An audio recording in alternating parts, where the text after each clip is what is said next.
اللہ سبحانہ و تعالیٰ نے قرآن مجید میں ہمیں بتایا ہے کہ اس دنیا میں پیدا ہونے سے پہلے تمام انسان ایک الگ دنیا میں پیدا ہوئے تھے۔ اس ابتدائی پیدائش کے وقت انسان کی جو حالت ہوتی ہے اسے عالم ارواح کہا جاتا ہے۔ عالم ارواح کی اصل تعریف وقت ہے جسے عہد الاسد کہا جاتا ہے۔ قرآن مجید کے مطابق وہ وقت اس زمین پر آنے سے پہلے انسانوں نے کسی اور دنیا میں گزارا ہوتا ہے۔ جب ہم اس زمین پر آتے ہیں تو ہم ایک جسم اور اپنے نفس کے ساتھ پیدا ہوتے ہیں جسے روح کہتے ہیں۔ جب ہم مرتے ہیں اور اس دنیا سے رخصت ہو جاتے ہیں تو ہمارا جسم یہی مٹی میں رہتا ہے اور ہماری روح نکال لی جاتی ہے۔ یہ بھی عالم ارواح ہی کی ایک قسم ہے، لیکن قرآن عام طور پر روح کے قیام کے لیے مختلف اصطلاح استعمال کرتا ہے اور اسے برزخ یعنی عالم برزخ کہتے ہیں۔ اسے بھی ہم اپنی اس ویڈیو میں تفصیل کے ساتھ بیان کریں گے۔ اس دنیا میں آنے سے پہلے بھی ہم ایک زندگی گزار کر آئے ہیں اور بدقسمتی سے اس کا تصور بہت کم لوگوں کو پتہ ہے، اور ہمارے معاشرے کے اقلیت سے ڈسے ہوئے لوگ اس بات کو کرنے سے دور بھاگتے ہیں۔ ہماری پہلی تخلیق ہوئی تھی عالم ارواح میں، اور ہماری تعداد لشکروں میں تھی، یعنی بہت زیادہ تعداد میں۔ حضرت آدم علیہ السلام سے لے کر آخری انسان جو پیدا ہوگا اس دنیا میں، قیامت تک سب کی ارواح عالم ارواح میں پیدا کر دی گئی تھی۔ اور تب اللہ سبحانہ و تعالیٰ نے عہد لیا تھا تمام ارواح سے کہ میں تمہارا رب نہیں ہوں۔ ہم سب نے جواب دیا کیوں نہیں، ہم گواہ ہیں ہمارے رب۔ اور اس کا ذکر سورہ الاعراف کی آیت نمبر 172 میں یوں کیا گیا ہے، اور یاد کیجئے جب آپ کے رب نے اولاد آدم کی پشتوں سے ان کی نسل نکالی اور ان کو انہی کی جانوں پر گواہ بنایا، اور فرمایا کیا میں تمہارا رب نہیں ہوں؟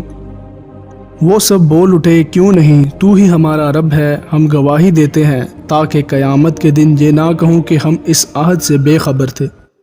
اور یہی وہ مقام ہے جس کے بارے میں صحابہ کرام نے دریافت کیا کہ اے اللہ کے رسول صلی اللہ علیہ وسلم، آپ کو نبوت کب ملی؟ تو آپ صلی اللہ علیہ وآلہ وسلم نے فرمایا جب حضرت آدم علیہ السلام کا گارا گند رہا تھا مٹی اور پانی کے درمیان، میں اس وقت بھی نبی تھا۔ کائنات کی تخلیق سے پہلے اللہ سبحانہ و تعالیٰ نے روحوں کو عالم ارواح میں پیدا کیا، اور آج کی سائنس اس بات تک نہیں پہنچ سکتی، لیکن جہاں سے سائنس شروع ہوتی ہے وہ عالم خلق کا آغاز ہے، جسے بگ بینگ کہتے ہیں، جو ہم نے پہلی ویڈیو میں بیان کیا ہے۔ سائنس صرف ایک حد تک ہی دریافت کر سکتی ہے، لیکن وہ نہیں جان پائی جو اس کائنات کے وجود میں آنے سے پہلے موجود تھا۔ عالم برزخ ایک شخص کی موت اور قیامت کے دن اس کے جی اٹھنے کے درمیان کی مدت ہے۔ جو شخص اللہ تعالیٰ کی اطاعت کرتے ہوئے مسلمان ہو کر مرے تو وہ بابرکت حالت میں مرے گا، اور جو شخص کافر ہو کر اللہ تعالیٰ کی نافرمانی کرتے ہوئے مرے گا تو اسے عذاب دیا جائے گا۔ قیامت کے روز جب سب کو سزا اور جزا دی جائے گی، لیکن اس سے پہلے بھی اللہ رب العزت نے ایک مقام ایسا بنایا ہے جہاں پہ عذاب دیا جائے گا اور ثواب بھی ہوگا۔ وہ عالم برزخ ہے۔ عالم برزخ آخرت اور دنیا کے درمیان ایک پردہ ہے۔ جب تک حشر قائم نہیں ہو جاتا تب تک یہ پردہ قائم رہے گا۔ انسان کے قبر سے لے کر روز محشر تک بہت لمبا سفر ہوگا۔ قبر سے روانگی، حشر سے روانگی، پل صراط سے روانگی۔ قیامت کا دن 50,000 سال کا ایک دن ہوگا، لیکن مومن کے لیے اتنا لمبا نہیں ہوگا۔ مومن کے لیے ایسے ہی ہوگا جیسے عصر سے لے کر مغرب تک کا وقت ہوتا ہے۔ یہ تمام مراحل آنے ہیں، لیکن مومن کے لیے تکلیف دہ نہیں ہوں گے۔